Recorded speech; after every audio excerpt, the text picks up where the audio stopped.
पिछले अध्याय में हमने जाना कि मैं कौन हूं तथा आत्मा के गुण कौन कौन से होते हैं, और इस अध्याय में हम जानेंगे कि कैसे हम आत्मा के इन गुणों को चार्ज कर सकते हैं तथा आत्मा की शक्तियां कौन कौन सी हैं। हर आत्मा के पास शक्ति है, पर हमें उसे बाहर लाना जरूरी है। जिस प्रकार शरीर को 5 तत्व 5 इंद्रियों से मिलते हैं, उसी प्रकार आत्मा के इन गुणों को चार्ज करने के लिए आत्मा के पास 3 शक्तियां होती हैं, जो आत्मा के साथ शरीर में आती हैं तथा शरीर छोड़ने पर आत्मा के साथ ही चली जाती है। पहली शक्ति है मन, जो आत्मा के सोचने की शक्ति है। दूसरा बुद्धि, आत्मा के निर्णय लेने तथा समझने की शक्ति। और तीसरा संस्कार, बार बार किया गया कोई भी अच्छा या बुरा कर्म आदत के रूप में पक्का हो जाना, यानी संस्कार बन जाना है। कहा भी जाता है कि हे व्यक्ति, सोच समझकर कर्म करो, क्योंकि सोच मन में उत्पन्न होती है, समझना बुद्धि को पड़ता है और कर्म से संस्कार बनता है। परंतु आजकल तो लोग पहले कर्म करते हैं, फिर सोचते हैं और समझते हैं, इसीलिए बाद में रिग्रेट भी करते हैं और उन्हें क्षमा भी मांगनी पड़ती है। हमारा मन बहुत ही पावरफुल है, हर समय कुछ ना कुछ सोचता ही रहता है, और एक दिन में हमारे मन में असंख्य विचार उत्पन्न होते हैं। अगर हम अपने एक दिन के विचारों का आकलन करें तो प्रत्येक व्यक्ति के मन में 4 प्रकार के विचार होते हैं। पहला, सकारात्मक विचार, पॉजिटिव थॉट्स, जो कि वैल्यू बेस्ड होती हैं, जिसमें हमारे साथ साथ सबका भला होता है, किसी के बारे में कोई बुरी भावना नहीं होती। दूसरा, नकारात्मक, नेगेटिव विचार, अर्थात बुरे विचार, जो कोई ना कोई बुराई, विकृति या फिर हीनता की भावना से आते हैं। इसमें कोई ना कोई स्वार्थ भी अवश्य होता है। तीसरा, आवश्यक विचार, नेसेसरी थॉट्स, जो हमारे रोजमर्रा दिनचर्या की चीजों को लेकर होती है, हमारे कामों को लेकर होते हैं और उस कारण हमारे मन में उत्पन्न होते हैं।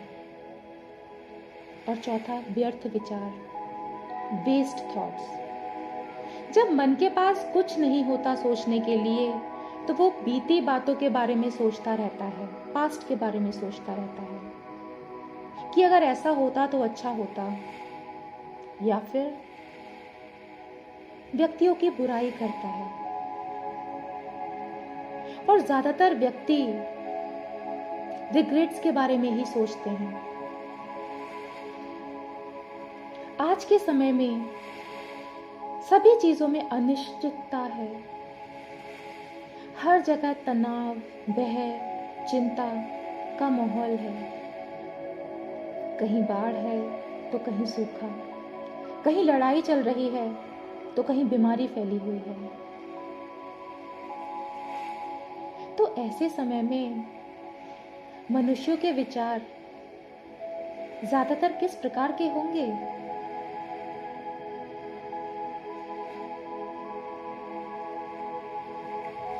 अधिकतर लोगों में सबसे ज्यादा व्यर्थ और नकारात्मक विचार आते हैं, उसके बाद आवश्यक विचार, और सकारात्मक विचार तो ना के बराबर हैं।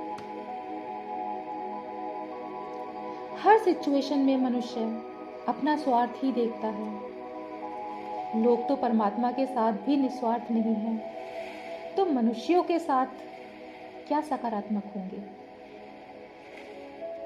ये कहा भी जाता है कि जैसा चिंतन वैसा जीवन। अगर चिंतन ही निगेटिव है, यानी इनपुट ही निगेटिव है, तो हम समझ सकते हैं कि हमारा जीवन कैसा होगा, अर्थात आउटपुट कैसा होगा। डिप्रेशन, स्ट्रेस, टेंशन, ज्वेलसी, सैडनेस, इन सब से भरा होगा। विचारों का हमारे जीवन पर बहुत बड़ा प्रभाव पड़ता है। अगर हम अपने विचारों को बदलते हैं तो हमें अपने चिंतन को सकारात्मक करना होगा और अपने चिंतन को सकारात्मक करके ही हम अपने जीवन को बदल सकते हैं। और अध्यात्म हमें यह सिखाता है।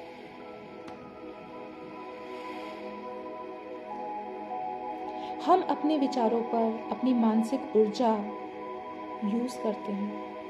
इसलिए जब भी हम स्ट्रेस्ड होते हैं, टेंशन में होते हैं, तो हमारी आत्मा की शक्ति क्षीण हो जाती है, अर्थात डिस्चार्ज हो जाती है। जिस प्रकार मोबाइल को चलाने के लिए उसकी बैटरी चार्ज करनी पड़ती है, उसी प्रकार आत्मा की शक्ति बढ़ाने के लिए भी हमें उसे सकारात्मक विचारों से चार्ज करना पड़ता है। आत्मा के ज्ञान से ही हम अपने विचारों को सकारात्मक बनाते हैं, जिससे हम हर परिस्थिति में जीवन जीने की कला सीख जाते हैं।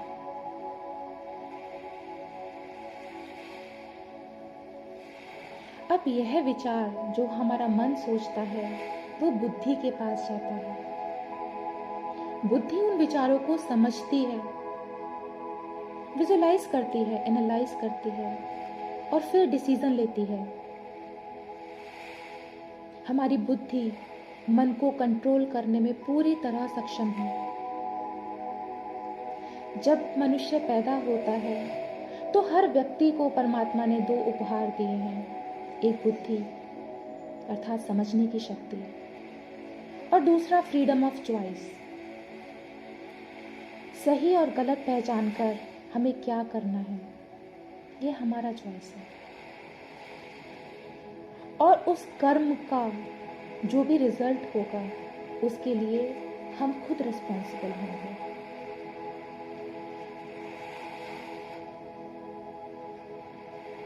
व्यक्तियों की प्रकृति 3 प्रकार की होती है, सात्विक, राजसिक और तामसिक। आत्मा का ओरिजिनल स्वरूप सात्विक है और वो सात्विक स्वरूप में ही इस धरती पर आती है। इसीलिए कहा जाता है, बच्चे मन के सच्चे, सारी जग की आंख के तारे। तो बच्चों का स्वरूप सात्विक होता है, पर अपने आसपास के माहौल, परिवार के माहौल और संग के आधार पर वह एक दिशा अपनाता है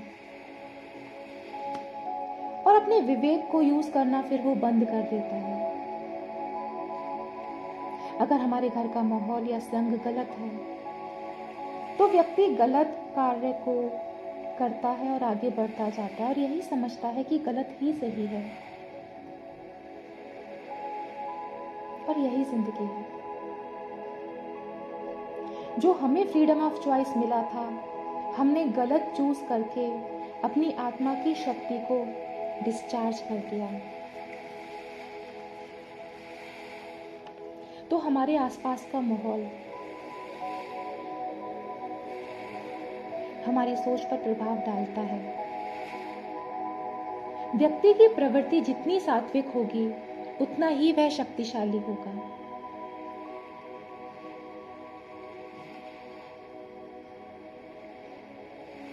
और फिर जब हमारी बुद्धि डिसीजन लेती है और हम कर्म करते हैं तो हर कर्म का आत्मा पर प्रभाव पड़ता है, जो व्यक्तित्व बन जाता है। आज के समय में करोड़ों मनुष्य हैं, लेकिन सबका व्यक्तित्व भिन्न है। क्योंकि हर एक के कर्म अर्थात संस्कार भी भिन्न हैं। देखा जाए तो हर व्यक्ति में 5 प्रकार के संस्कार होते हैं। पहला है अनादि संस्कार, जो हमारे ओरिजिनल स्वरूप में होता है। जब आत्मा ईश्वर के धाम में निवास करती है, उस समय आत्मा शांत स्वरूप और प्योर होती है। दूसरा है आदि अर्थात पूर्व जन्म के संस्कार। जन्मों के कर्मों का प्रभाव भी आत्मा पर पड़ता है और कार्मिक अकाउंट के रूप में वो संस्कार लाइफ में हमारी समय समय पर अवरोध पैदा करते हैं। कई बार ऐसी परिस्थिति आती है कि हम कुछ ना चाहते हुए भी करते हैं, तो यह पूर्व जन्म का संस्कार हमें क्रियान्वित करता है। तीसरा है गर्भ संस्कार, जो हमें माता पिता से मिलते हैं। तभी तो कोई बच्चा माता की तरह होता है तो कोई पिता की तरह। चौथा है इस जन्म के संस्कार, जो इस जन्म में संग के माध्यम से हम क्रिएट करते हैं। कहते हैं जैसा संग वैसा रंग। मनुष्य के परिवार का माहौल और संगत अच्छी हो तो वह अच्छा बन जाता है, परंतु गलत माहौल तथा गलत संगत उसे गलत राह पर ले जाता है।